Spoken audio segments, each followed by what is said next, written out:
सपा कार्यालय पर प्रेस वार्ता का हुआ आयोजन। समाजवादी प्रबुद्ध सभा के सम्मेलन में सवाजपुर विधानसभा में शामिल होने आए थे मनोज पांडे।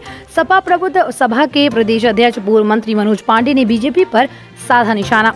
पूर्व मंत्री ने कहा कि बीजेपी सरकार में महंगाई, भ्रष्टाचार, बेरोजगारी से आम जनता व नौजवान परेशान हैं। आजादी के 54 वर्षों में ऐसी सरकार आई जिसे सभी हटाना चाहते हैं। प्रदेश की जनता भाजपा को सत्ता से बाहर का रास्ता दिखाने वाली है। भाजपा सरकार ने किसानों को सिर्फ डंडा और टॉर्च लेकर खेतों की रखवाली करने की नौकरी दी। सपा सरकार में युवाओं को नौकरियां दी गई। बीजेपी सरकार ने कुछ युवाओं को ठेके पर नौकरी देने का काम किया, जबकि पूरे प्रदेश में भारी संख्या में नौजवान बेरोजगार हैं। संविधान में शोषित वंचितों को शिक्षा और स्वास्थ्य मुफ्त देने का प्रावधान है। भाजपा सरकार ने 12 लोगों की जेल के अंदर हत्याएं हुई। पूरे प्रदेश में लचर कानून व्यवस्था व्याप्त है। सभा में 700 दंगे के सवाल पर कहा कि प्रदेश में हत्याओं और लचर व्यवस्था पर बात होनी चाहिए।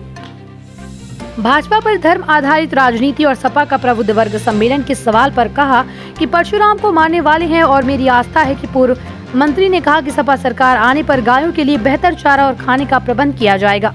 प्रदेश की जनता सब जानती है कि अब भाजपा की छापेमारी चलती रहेगी।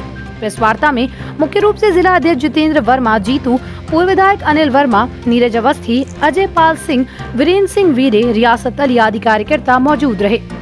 आम जनता आज सड़कों से निकल करके आदरणीय राष्ट्रीय अध्यक्ष जी का स्वागत कर रही है, समर्थन कर रही है और साथ खड़े होने का उनसे वादा कर रही है। उमड़ती हुई भीड़ को देखकर भारतीय जनता पार्टी के लोग आज परेशान हैं। हमें लगता है कि एक आज़ादी की लड़ाई थी जिसको हम लोगों ने देखा नहीं, इतिहास के पन्नों में पढ़ा था।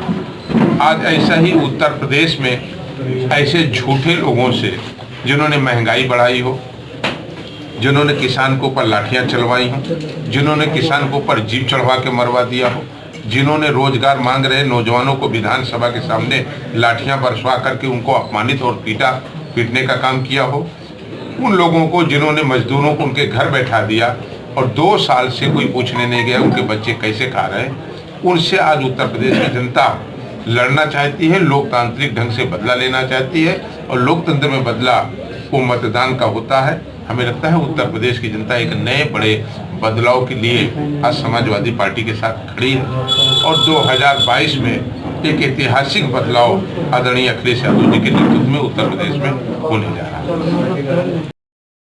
आज ये उत्तर प्रदेश के किसानों के लिए एक बड़ा संकट बनकर के उभरा है और यदि इसके बाद भी उसने अगर अपनी फसल बचा भी ली तो आज भी उत्तर प्रदेश में सरकार कितने भी बयानबाजी करे और कितनी भी घोषणाएं करे, जहां तक एमएसपी की बात होती है एमएसपी की लड़ाई चलती है। लेकिन हम कह सकते हैं कि उत्तर प्रदेश के गांव में किसान का गेहूँ 1500 रुपए कुंटल बिका। आज भी धान 1250-1300 रुपए कुंटल किसान बेचने को मजबूर है। और हम कल्पना करें और एक सरकार ये कल्पना करे भारतीय जनता पार्टी कि हमने किसानों की आमदनी 2 गुनी कर दी, तो मैं कह सकता हूं कि आज किसान अपने उत्पादन का मूल्य नहीं पा रहा है, जो उसकी लागत है उसका मूल्य नहीं पा रहा है। नौजवान परेशान है। अगर हम देखें तो बेरोजगारी का दर उत्तर प्रदेश में 9.7% इधर 2 सालों में बढ़ा, बेरोजगारों की संख्या बढ़ी है। नौजवान उत्तर प्रदेश में भारतीय जनता पार्टी की सरकार में हताश है और निराश है और ये महसूस कर रहा है कि जो डिग्री उसने ली है और जो उसके माँ बाप ने उसको संकट से एजुकेशन दिलाने का काम किया, आज वो सार्थक नहीं हो पा रही है और वो महसूस कर रहा है कि कहीं न कहीं आज वो अपने परिवार के लिए बोझ बना है। तो अगर हम देखें किसान, मजदूर, नौजवान, गांव में रहने वाला गरीब व्यक्ति, सामान्य व्यक्ति, वो सभी आज भारतीय जनता पार्टी की सरकार में वो परेशान। महंगाई चरम सीमा पर पहुंच गई। लोगों ने कल्पना नहीं किया था कि 135 रुपए में बिकने वाला सरसों का तेल वो 235 में बिकेगा। गांव में रहने वाले गरीब आदमी के लिए देसी घी तो पहले ही सपना था, लेकिन भारतीय जनता पार्टी ने सरसों के तेल को भी सपना कर दिया। और आज अगर ये किसी की जेब कटी है तो गरीब और सामान्य की कटी है। गरीब की थाली से अरहर की दाल भी गायब हो गई। आज अरहर की दाल की कटोरी उसकी थाली में नहीं रह गई। 70 रुपए में बिकने वाली अरहर की दाल भारतीय जनता पार्टी की सरकार ने 135 रुपए में बिकवा दिया।